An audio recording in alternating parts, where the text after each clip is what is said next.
नमस्कार दोस्तों, मैं जयप्रकाश एक बार फिर से सुजिस ऑनलाइन क्लासेज में आपका स्वागत है।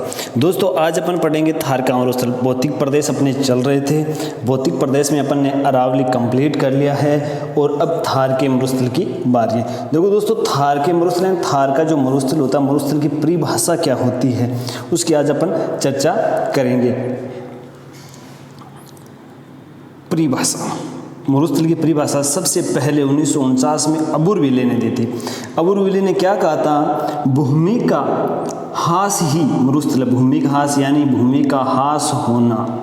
भूमि का हास होने से क्या तात्पर्य है? या फिर भूमि के उपजाऊ तत्वों का नष्ट होना। भूमि का हास होना यानी उसके उपजाऊ तत्वों का नष्ट होना ही क्या कहलाता है? मरुस्थल कहलाता है। मरुस्थल रेगिस्तान की जो मिट्टी है उसको मरुस्थल नहीं कहते हैं, मरुस्थल उसे कहते हैं। हाँ, रेगिस्तान की मिट्टी को मरुस्थल जरूर कहते हैं, लेकिन मरुस्थल होता है कि वह भूमि जो बंजर भूमि हो, चाहे वह भूमि कश्मीर की हो, चाहे वह भूमि पथरीली हो, चाहे वह भूमि कहीं मैदान में हो, अगर वह यहाँ पर खेती नहीं की जाती, वहाँ पर पोषक तत्व नहीं है, तो ऐसी भूमि क्या कहलाएगी? मरुस्थल कहलाएगी। नेक्स्ट देखते हैं दोस्तों, मरुस्थल का जो निर्माण है उसका जो थार के मरुस्थल का निर्माण उसका कौन से काल में होता? परमो कार्बोनिफेरस युग में। परमो कार्बोनिफेरस युग में। तो साथ में दोस्तों कंपैरिजन भी करते हुए चलेंगे कि अरावली का निर्माण कौन से युग में हुआ था। थोड़ा सा ध्यान लगाएं, अरावली का जो निर्माण था वो कौन से युग में हुआ था? तो प्री कैम्ब्रियन युग में। अरावली का निर्माण प्री कैम्ब्रियन युग में, और बात करें थार के मरुस्थल का निर्माण परमो कार्बोनिफेरस युग में। दोस्तों अवशेष किसका है? तेतीस सागर का। तेतीस सागर मैंने समझाया था आपको, अंगारा लैंड और गोंडवाना लैंड। ये जो प्रक्रिया है ये मैं समझा चुका हूँ आपको, जो यहाँ मैंने लिख रखी है पिछली क्लास में। आप आराम से इस चीज़ को देख सकते हो। जो 33 सागर हैं, जितने भी मैदान और मरुस्थल हैं वो किसके अवशेष होंगे? 33 सागर के। ध्यान रखना, अगर मैदान और मरुस्थल की बात आ जाए तो वो किसके अवशेष होंगे? 33 सागर के अवशेष होंगे। और अरावली किसका अवशेष था? गोंडवाना लैंड का। अरावली किसका अवशेष था? गोंडवाना लैंड का। ये देखते रहो दोस्तों, पीछे वाली जो क्लास है वो रिवाइज करते रहो, साथ में उसकी तुलना करते रहो, तो आगे वाली चीज़ आसान हो जाएंगी। विस्तार, जो ये थार का मरुस्थल, ये विस्तार किसका है? ये सहारा के मरुस्थल का विस्तार है। ये जिसे ग्रेट आर्कटिक पेलियो मरुस्थल कहते हैं। ग्रेट आर्कटिक पेलियो मरुस्थल कहते हैं। अब इस सहारा के मरुस्थल का, सहारा का मरुस्थल कहाँ? अफ्रीका में। और अपने वाला इंडिया में। क्या चेंज हो गए? महाद्वीप ही चेंज हो गए। तो ऐसा कैसे? दोस्तों मैं समझाता हूँ। मैंने यहाँ पर मैप बना रखा है अफ्रीका का। ये अफ्रीका का मैप है और ये इधर एशिया का मैप बना रखा है। देखो दोस्तों, अपना इंडिया यहाँ पे है।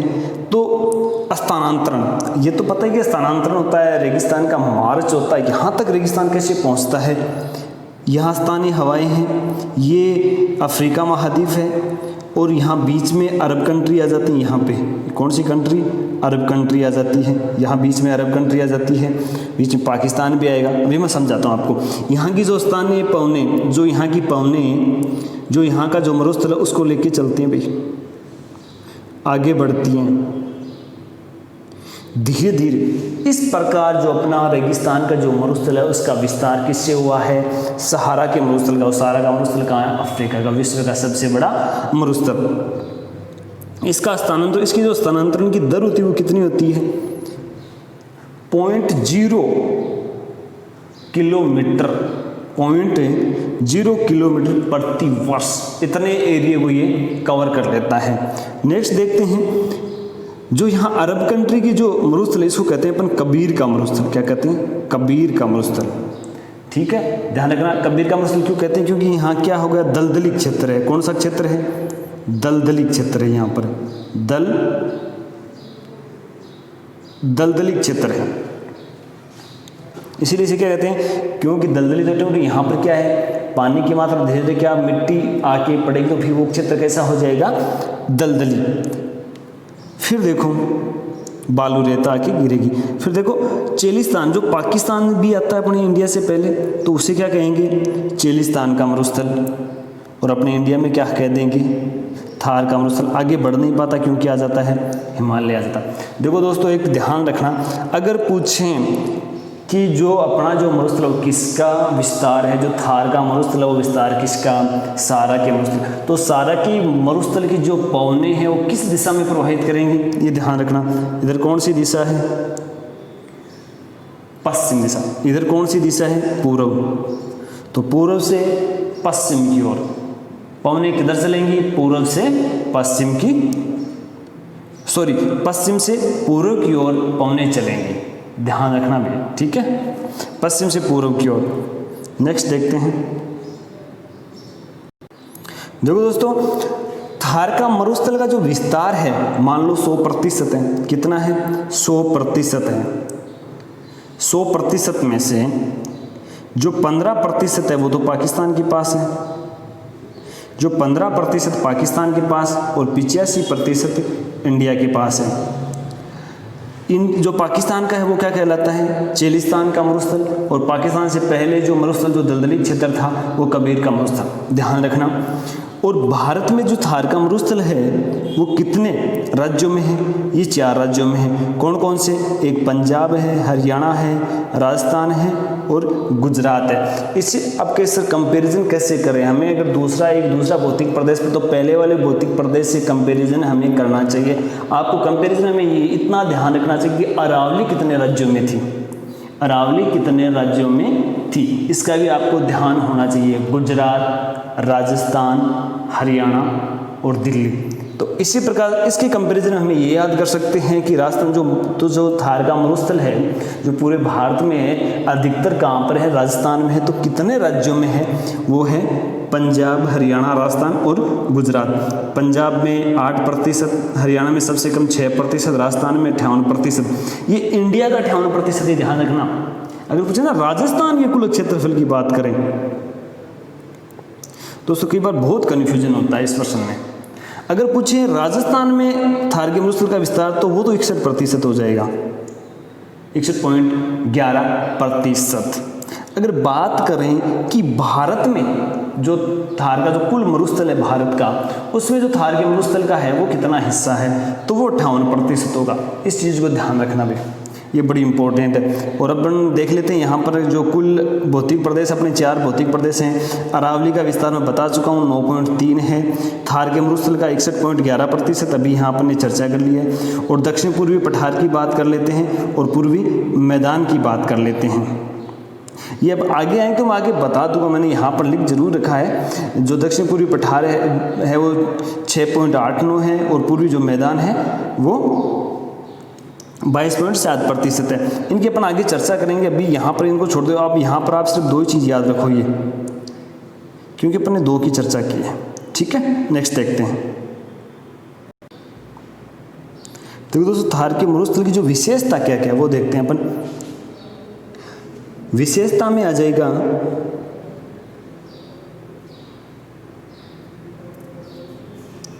संसार का सर्वाधिक संघन बसा हुआ मरुस्थल, संसार का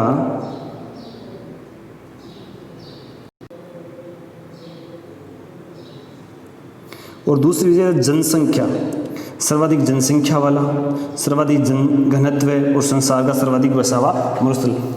और इसकी एक विशेषता अगर और भी देखें तो जैव विविधता वाला मरुस्थल, सर्वाधिक जैव विविधता। सरकार ने जो मरुस्थल को रोकने के लिए जैसलमेर के कुलधरा गांव है, जैसलमेर के कुलधरा गांव में कैक्टस पार्क की स्थापना की है। किसकी? कैक्टस पार्क की स्थापना की है। और इस कैक्टस पार्क में क्या, कैक्टस पार्क क्या होता है? नागफनी आपने सुना हो, नागफनी। वैसे नागफनी काफ़ी टाइप के छोटा सा एक पेड़ होता है जो मरुस्थल के विस्तार को रोकने का काम करता है। एक पौधा मान सकते, पेड़ तो नहीं मान सकते, एक वृक्ष, छोटा वृक्ष। नेक्स्ट देखते हैं, यहाँ पर एक नदी का भी हमें अवशेष मिलता है। आज से 500 वर्ष पूर्व यहाँ पर एक नदी बहती थी, उसका नाम क्या था? सरस्वती नदी। अब बहती थी, क्या पता चला कि यहाँ पर सरस्वती, इसकी जो खोज थी, ये इम्पोर्टेंट है, ये C.L. ओल्धम ने की। खोज किसने की? C.L. ओल्धम ने की है। सरस्वती अवशेष के रूप में जो घग्गर नदी बहती है उसको क्या कहते हैं, उसको ही प्राचीन समय में आज से 500 वर्ष पूर्व उसे सरस्वती नदी कहा जाता था। और विशेष देखें तो ये न्यून वायु दाब का केंद्र विकसित करता है। यहाँ रेडोन गैस उत्सर्जित कर, रेडोन गैस यानी उत्सर्जन करती है। रेडोन गैस क्या काम आती है? रेडोन गैस होती है वो नमी को अवशोषित करती है। क्या करती है? नमी को अवशोषित करती है। अगर नमी को अवशोषित करती है तो वर्षा कराने में सहायक होगी। रेडोन गैस ने आपने देखी है कभी ना कभी, लेकिन पता नहीं होता कौन सी रेडोन गैस। जब आप ब्रांडेड जूते या कपड़े खरीदोगे तो उसके बीच में एक छोटी सी पैकेट आता है या थैली में जो भी डिलीवरी आती है, कुछ बारीक बारीक गोलियां आती हैं। वो क्या होती हैं? आप या ब्रांडेड जूते खरीदोगे तो उनमें भी आएगी। वो क्या करेंगे? उनको नमी से बचाएंगे। उन लोग जो जूते हों या अच्छे कपड़े अपन जब खरीदते हैं तो उनको क्या नमी से बचाने के लिए उनमें सील ना आ जाए। नेक्स्ट देखते हैं, मीठे पानी का भी स्रोत है। राजस्थान में मीठे पानी का भी स्रोत है, वो है जैसलमेर में चंदन नलकूप। जैसलमेर में चंदन, वेरी इंपॉर्टेंट, जैसलमेर में चंदन नलकूप जिसे थार का गढ़ा कहा जाता है। बाड़मेर में बाटड़ा का कुआं स्थित है। बाड़मेर में भी बाटड़ा कुआं स्थित है। जैसे रेगिस्तान का जल में यहाँ का पानी भी मीठा है। नेक्स्ट देखते हैं, थार का मरुस्थल अंतर्राष्ट्रीय सीमा के सारे विस्तृत है। सबसे इंपॉर्टेंट बात ये तो पता भी होना चाहिए क्योंकि भारत और पाकिस्तान दोनों में थार का मरुस्थल है। पाकिस्तान वाले थार के मरुस्थल क्या कहते हैं? चेलिस्तान का मरुस्थल, जो सीमा किससे लगती है? राजस्थान से लगती है। नेक्स्ट देखते हैं, मरुस्थल के जो निर्माण की जो कारण है वो देखते हैं दोस्तों। भौतिक या प्राकृतिक कारण। भौतिक या प्राकृतिक कारण, दो कारण है, एक तो भौतिक या प्राकृतिक कारण, एक मानवीय कारण। भौतिक प्राकृतिक कारण कौन सा होता है? प्राकृतिक कारण वर्षा की अनियमितता, वर्षा समय पे नहीं होती, जिससे क्या होते हैं, जो भी छोटी मोटी वनस्पति हैं, पेड़ पौधे वो क्या हो जाते हैं? सूख जाते हैं। अनिश्चितता, वर्षा का कोई निश्चित समय नहीं है। अनियमितता और एक वर्षा की अनिश्चितता। एक होती है खंड वर्षा, तीनों समझाऊंगा ध्यान रखना। खंड वर्षा जैसे एक ही जगह, जैसे आपके गांव में एक ही जगह इस खेत में तो बारिश हो रही है और इस खेत में बारिश नहीं हो रही है, उसे कहते हैं खंड वर्षा। अनिश्चितता, समय की निश्चितता नहीं। अनियमितता, वर्षा कोई नियमित नहीं, कितनी होगी, कम होगी, ज़्यादा होगी, 100 सेंटीमीटर होगी, 150 सेंटीमीटर होगी, 50 सेंटीमीटर होगी, ये कोई निश्चित नहीं है। नेक्स्ट देखिए, मानवीय कारण क्या है? वृक्षों की कटाई बिल्कुल हो रही है तो ये भी कारण मरुस्थलीकरण का। अत्यधिक पशुचारण, शहरीकरण, औद्योगिकरण, प्रदूषण और अधिक जनसंख्या का दबाव या वृद्धि, ये जो कारण है ये मरुस्थल के कारण हैं। नेक्स्ट देखते हैं, जो थार का मरुस्थल है उसमें लहरदार आकृति होती है। सबने देखा होगा लहरदार आकृति को, ऐसे। उसको क्या बोलते हैं अपन? टीले, दोहरे, स्तूप, क्या बोलते हैं? ये तो दोहरे अपन जानते हैं, टीले भी जानते हैं, स्तूप ध्यान में रखना। स्तूप किसे कहते हैं? टीले या दोहरों को स्तूप कहते हैं। इसके जो बनने की जो कारण, उसके लिए कुछ शर्तें होती है। कैसे, क्या कारण होता है कि ये बनता है? इसकी 3 शर्तें होती है। तो वायु का वेग तेज होना चाहिए, धीरे हवा चलेगी तब नहीं बनेगा। एक रेत की दिखता होनी चाहिए, एक पवन के मार्ग में अवरोध होना चाहिए। जब 3 कारण होंगे तभी जाके क्या बनेंगे?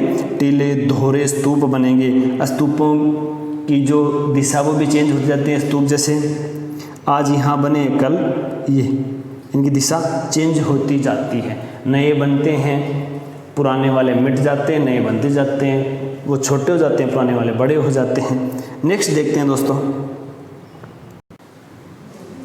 थार के मरुस्थल में 2 स्तूपों के मध्य स्थित निम्न भूमि को क्या कहते हैं? अपनति।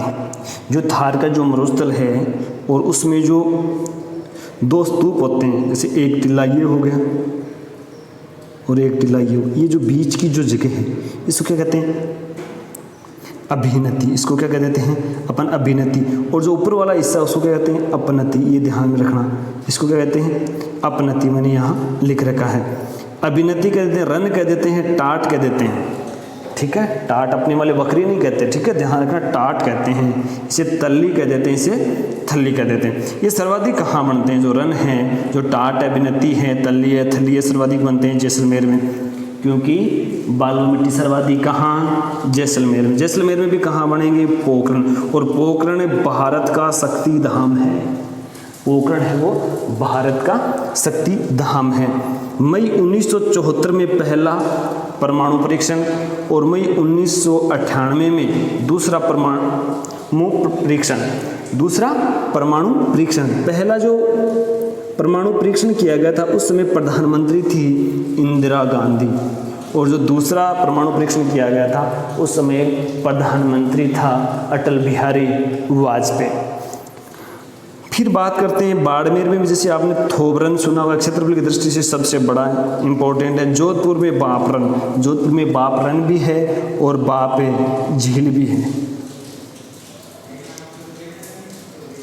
ठीक है, ये भी ध्यान रखना है। नेक्स्ट देखते हैं, रन या टाट। वर्षा, जब रन या टाट में, ये जो रन या टाट या होते हैं जिसे तल्ली या थल्ली कहते हैं, जिसमें वर्षा का पानी, जब वर्षा का पानी भर जाता है, जो अस्थायी झीलें बन जाती हैं, निर्माण से प्लाया कहते हैं। यहाँ पर जब पानी भर जाता है, देखो दोस्तों ये जगह, ये यहाँ पर जब पानी भर जाता है तो इसे क्या कह देते हैं अपन? प्लाया। जो प्लाया शब्द है वो स्पेनिश भाषा का शब्द है। देख रहे हैं, राजस्थान में सर्वाधिक प्लाया कहाँ है? जैसलमेर में। सर्वाधिक प्लाया कहाँ है? जैसलमेर में। बेसिन का मतलब जल से होता है, ठीक है, ध्यान रखना। ये थार की जो मरुस्थल है, भारत में कुल की जो थार के मरुस्थल उसमें क्या है? Desert zone. Desert zone, desert zone क्या होते हैं? डेजर्ट जोन किसे कहते हैं? तो जिसका जल स्तर नीचे गया हो, जल का अभाव हो, भूमि बंजर हो चुकी हो, उसे क्या कहेंगे? Desert zone. भारत में कुल डेजर्ट जोन कितने? 142। और जो राजस्थान में डेजर्ट जोन कितने हैं? राजस्थान, RAS लिखा हुआ है यहाँ पर, ये राजस्थान है, ठीक है, RSRAJ होता है, ठीक है, ये राजस्थान है, ठीक है, ध्यान रखना। राजस्थान में कितने? 85। डेजर्ट जोन को देखते हुए केंद्रीय भूजल बोर्ड ने राजस्थान में निम्न क्षेत्रों में जल दोहन को पूर्णतः प्रतिबंध लगा दिया गया। कि डेजर्ट जोन को देखते हुए राजस्थान में कुछ ऐसे क्षेत्र हैं जहां पर जल दोहन के लिए पूर्णतः प्रतिबंध लगा दिया गया है। देखते हैं कौन कौन से हैं।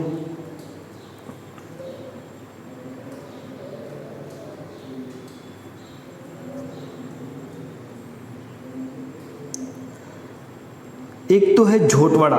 झोटवाड़ा कहाँ? जयपुर में। पुष्कर अजमेर में। जालोर सिटी, रानीवाड़ा, मैंने रानीवाड़ा की कुछ भूमि बताई थी जो जालोर पर्वत के पश्चिम में है। सांचौर जो जालोर में है। बहरोड अलवर में है। धोद, ये आपको यहाँ दिखाई नहीं दे रहा होगा, यहाँ आप देख लेना।